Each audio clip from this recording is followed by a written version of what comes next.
Okay, welcome back to this ToyShooter Masterclass on doing a 3-point lighting shoot of Hot Toys Black Widow figure. In the last video, I showed you the work I do in Lightroom to prepare all the images for working in Photoshop. And in this video, we're going to do a whole bunch of stuff in Photoshop to finish this image off. So if you've been following this series, you'll know that I'm working with a series of images to do a focus stack. So the first thing we're going to do in Photoshop is load all these in to do the focus stack first. And it's always going to be the first thing you do in Photoshop. So to do that, you just go to File, Scripts, and Load Files into Stack. Then I hit Browse in this dialog window. I'm going to head to the folder where my images are, and then I've got to select them. So obviously you just saw me export these videos in Lightroom, and I know because of that shot of the camera lens there that the stack is going to start here. So I'm just going across these and picking the Photoshop files out. Probably be quicker if I had of just sorted these files by file type, but hey, never mind. There we go. So got all the files I want to load into a stack. There's actually quite a lot. So I'm going to then check this checkbox here, which is really important. Attempt to automatically align source images. So I'll click OK and I'll explain what that checkbox does. So when I was taking the photos you saw in the third video, I was using the touch screen on my camera and just very, very carefully just touching different parts of her face to get all the face shot in focus. Now, even the slightest little touch on a camera, and especially when you're doing macro photography like this, can make minor little movements and shifts to the camera, either as the shutter's closing or just physically moving the camera. Along with that, as the lens moves, so as the lens the parts in the lens move in and out to focus on different parts of the face. And again, because this is macro photography, the amount the lens moves will actually change the crop of the image. So all of that is going to mean that probably most of these images aren't actually perfectly aligned. Whoa, what's happened here? I've never seen this before. It looks like I've picked one image too many, because it's gone absolutely crazy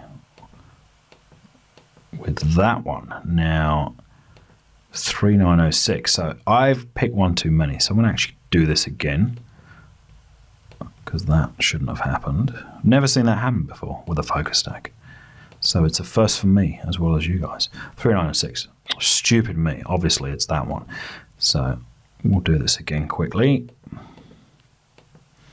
I'm 99.9% certain this won't happen when we do it this time. And not that one at the end, which is the test shoot I did for this to make sure everything I'm telling you is going to work.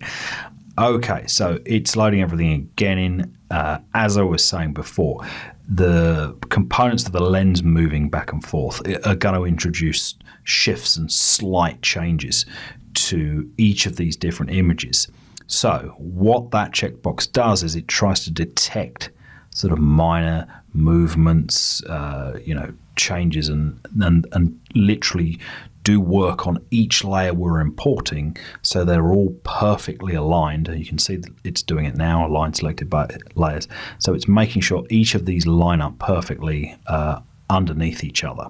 Now, because I loaded in that image of the lens cap, that just completely threw this off. So that's an example of where, if your focus stack's gone wrong and you haven't been careful in your shoot and you've moved the camera too much, Photoshop can't save you really. You've got to be careful in your shoot. It's done it again. That's really, really weird. What's it doing here? So there's just a couple of images it's having problems with. So what I'm going to do, I'm actually just going to ignore these, because we got so many images, we're not going to need all of them. So I'm going to take those out. So we just deleted the layers there. Let's get this up so we can see it. So we've got plenty of layers to work on. So I think with all these layers selected, this is going to be fine to do a focus stack with. So if I zoom in, we'll look at what we've got. And we're going to be looking at the topmost layer here. So if I start toggling these on and off, you can see they are all pretty much perfectly aligned. I hope they are, otherwise this is all going to fall flat and I'll have to start this video again, which wouldn't be funny for me. So what do? You have all these layers loaded, select all of them like that, and then you just go Edit, Auto Blend Layers. Make sure you select Stack Images and check Seamless Tones and Colors. Again, this will take a little while depending on how many layers you've got. I've probably got a few too many layers. I wanted to be safe with this. You can find if you do shoot too many layers or too many shots for a focus stack, Photoshop can start struggling and you'll see problems with your image. In that case, you know, if I'm working on like 16, 20 images, I wouldn't go and try and do the photo shoot again. What I'd do is I'd select, say, half the images. So if I'd shot 16, I'd just try doing the photo stack with 8 shots. You know, just pick a few less and see how it goes. Equally, you know, there might just be one shot that you've messed up and it's throwing the whole thing out. So, you know, load all the files in the stack like I have, and then just turn them all on and off individually, you know, with the layer on-off button there, so you can see which ones are the problems. So this is finished. So this is now done the focus stack. So you can see everything around the face is now in focus. Where I focused around the nose, mouth, eyes, the front of the hair, it's all in focus. I didn't take any shots around the back, which has kept that kind of haloing. What I noticed when I was doing this as a test shot was I kind of got the front of the jacket in focus, but I didn't actually click on the back, which is why that isn't in focus. So that's actually a little bit weird if you're going to look at this shot with that effect there. You've kind of got the face in focus and this front part, but not the back part. So that's the kind of thing you've got to watch out for if you're doing this, but you know, not the end of the world. So let's address this cropping issue. I'll just use the crop tool in Photoshop here to get all this in shot. Now, what you'll see when you do this, obviously the problem I had that's made this document way bigger than it needs to be, that probably won't happen to you. But you're still going to need to crop in, because the first step in this process that did the aligning of the layers, it will actually rotate some of your pictures. So what that will mean is there is space outside of all the photos that is actually transparent. You can see just there's just a little line down the edge, which indicates to me that not all of this is covering the whole canvas of the Photoshop area. So we'll just get the crop up and again and get it covering that bit at the edge. That looks good. Click OK, let it crop again, and we're good to go. Note when you use that crop tool, there's this option, delete crop pixels. If you don't have that selected, what it's going to do is it's going to crop and it's going to just delete whatever you've cropped. If you want to keep the entire document and not have anything cropped, it's important to uncheck that. But I don't mind, because I'm not going to do any more work on this with the crop. So I've still got all my layers from the focus stack. Now what you'll notice is if you start turning these on and off, you can see what it's done is it's created layer masks around each layer to isolate the parts of each photo that are actually in focus. Combined effect, meaning when you take the parts of each photo that is in focus, you get the best result from all the shots you took, and that is focus stacking. It's a brilliantly powerful tool in toy photography and macro photography. Now all those have been stacked together, I can merge them. Now what you want to do before you merge your layers is just do a quality check. So you're going to want to zoom in and just take a little look around, and sometimes you will see little errors and things where the focus stack has kind of messed up. So kind of around this lower cheek area here, notice it's kind of losing the sort of freckling detail there. Now that might just be a case of I literally just didn't get that area in shot, but this might be also an area where the focus stacking's picked the wrong layer and it's merged in a layer that's more out of focus than in focus. So those kind of problems, you've got to figure out a strategy for how to address. What I do when that happens is go back to looking at the individual photos, maybe switching back to Lightroom and seeing if there is a photo that has got the error in focus, and then you could import that one layer over the top and just mask the error in. So that kind of thing. But I don't need to do that here. So I'm going to merge all these layers together. I'm just going to press Control or Command E. And one thing I'm going to do also is I'm going to go Edit, Purge, and All. This is going to reclaim all the memory back in my computer because, effectively I've loaded 16 odd 200 megabyte raw files into memory in a Photoshop document, and my computer is seriously starting to sweat at this point. So that's just going to help with performance. And at this point, I can save the document. Really, everything we've done here is the basis for the shot.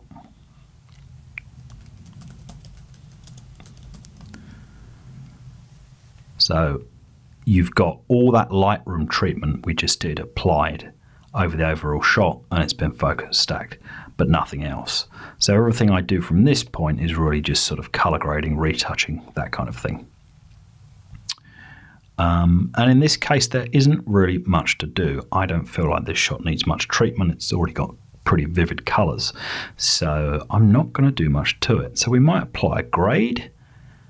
So I'm going to add an adjustment layer down here, gradient map, and I'm going to try something a little bit crazy. So I might pick a kind of tealy color at this end of the spectrum. Let's try something kind of orangey up here, see what it does. And then with that grade, I want to change this to soft light. And then we'll go blending options. And I'm just going to apply this in the kind of darker areas where the blue hits. Yeah, it's not going to isolate it that well. Let's try the reds. That's a bit better. Yeah, and then spilling up there. So we'll try doing it from about there. This blend if function, hold Alt down here, and then just pick the areas it affects. What do I think? Yeah, I'm not too happy with that. Go back in the gradient map. Change this, maybe we'll make this a bit more tealy as well. Yeah, so this is really struggling to kind of isolate, really just her jacket area. I want to get more of a cool bluish tone to, but obviously not her face.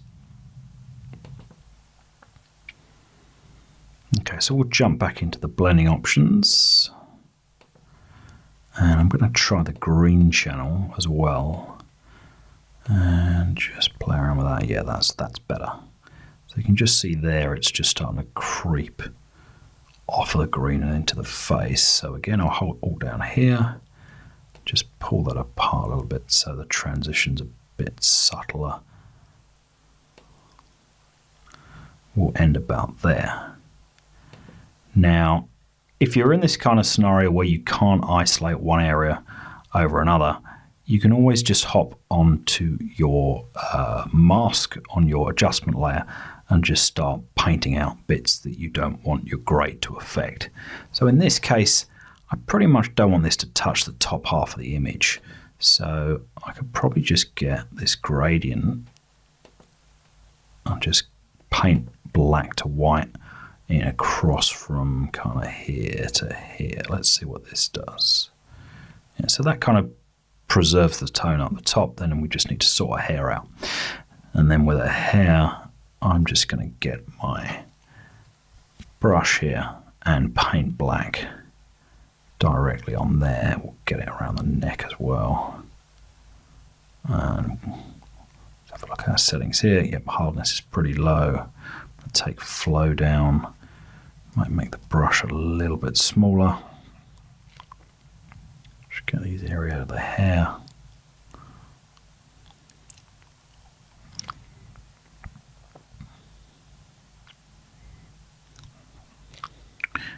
Now, what I'll do is I'll upload another tutorial that shows you how to get masks around this with a lot more precision, so you can isolate things a bit better.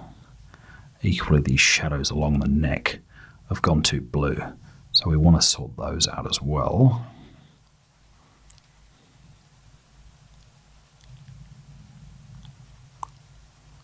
So this is really the cheapest and tackiest way to do this.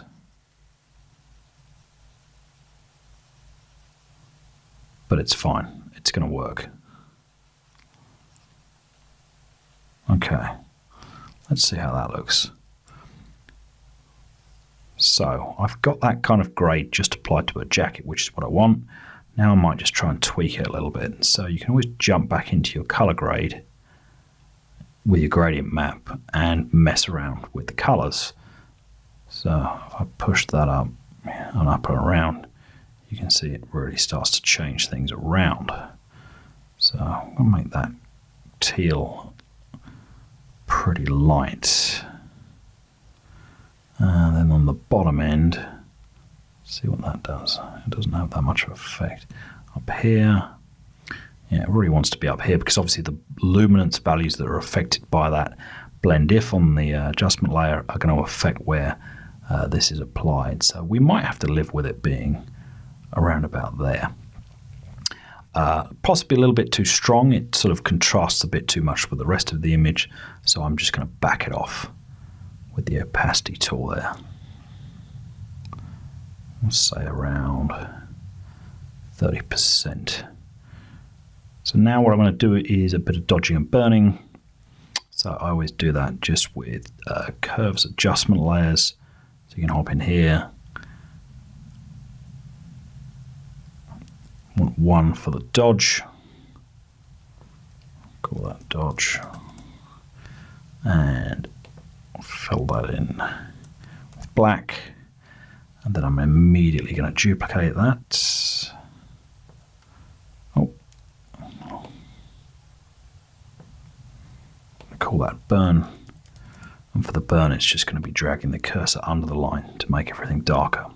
So now all I need to do is paint white on the burn layer and white on the dodge layer to dodge and burn this image. So this is pretty standard stuff. For the burn, I just want to kind of accentuate the dark areas and take my flow down to 4. It's me rotating the canvas with my Wacom tablet here. Pretty useful feature. If you just hold 2 fingers down and rotates your canvas if you need to sort of work on things at an angle. So we'll pick up on our burning.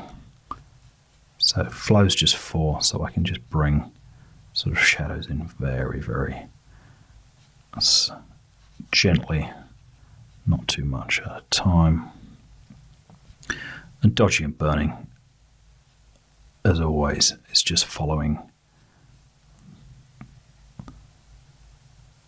the light and the shadows of the photo. So I always do kind of an overall dodge, like with a sort of bigger size brush, dodge and burn, and then I zoom in and do the detail with a smaller size brush. So you can pick up the smaller areas and make more fine adjustments. And bring the eyes out, bring the eyebrows out. Get these pupils nice and dark. Might have overdone that, but we'll sort that out in a minute. Give her a bit of eye makeup up the top there. That's pretty much it for the burn. Now we'll do the dodge. I think these highlight areas are still a little bit too hot. Let's just check those so you can get your color picker. Just hover over, see what the values they are. So I'm looking at the RGB values up here. So if you keep your eye up here as I move back, you can see right with these high values. What I'm looking at is to see how close those numbers get to 255, because effectively when those numbers hit 255, they've hit white, which means it's overexposed. So there's a little bit of room to play with here, but not a lot. So we'll jump back to our brush, and I'm just going to do a little bit of dodging. Prime the eyes. Get that catch light nice and bright. Remember all that work we did with the catch light. All the highlights on the lip there. Again, just following the lighting.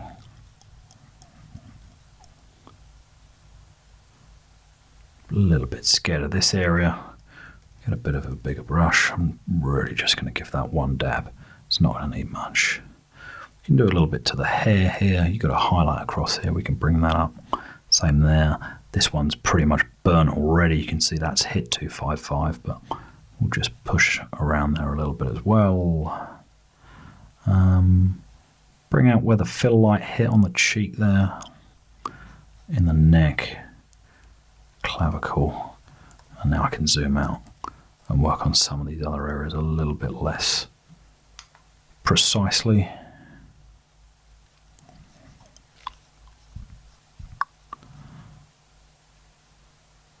And then we'll fit that on screen and see what we've got. Now, whenever I do dodge of burning, it's just a rule that whatever I've done, I will immediately kind of tone down.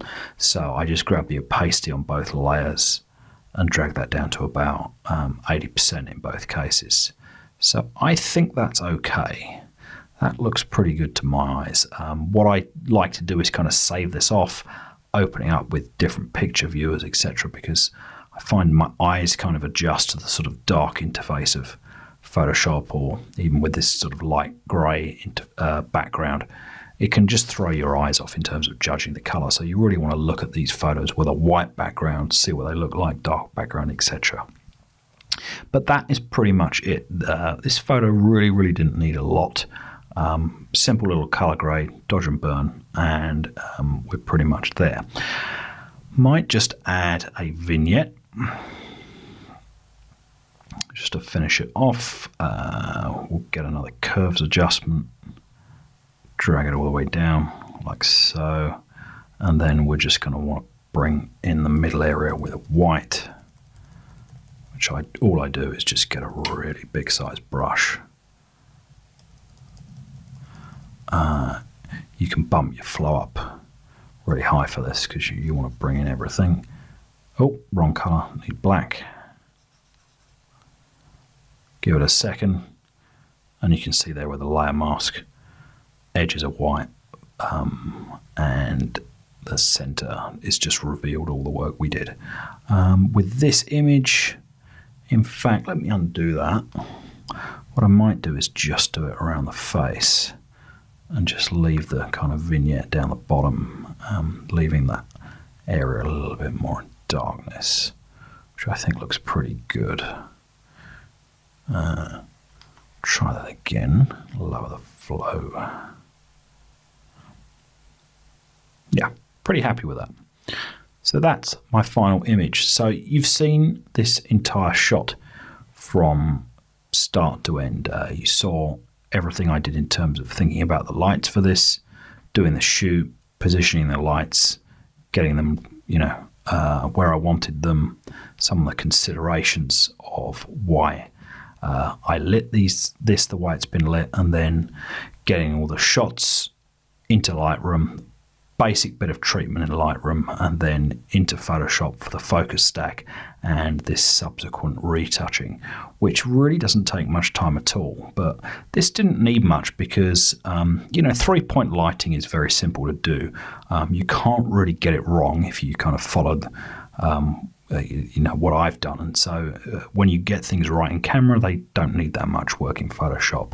Obviously, as you get more complex shoots, if you're doing more with what you're shooting, multiple characters, scenes, etc., then invariably you can always make the shot better with a bit more Photoshop work, which is what I cover in some more advanced tutorials that I'm going to be publishing on ToyShooter soon. So I hope you've enjoyed this whole masterclass. This really is kind of a basic setup and shoot, but hopefully you've learned a lot from this. So If you'd like to learn more and find out more about how to do all this, make sure you head to ToyShooter.com and subscribe to my newsletter there.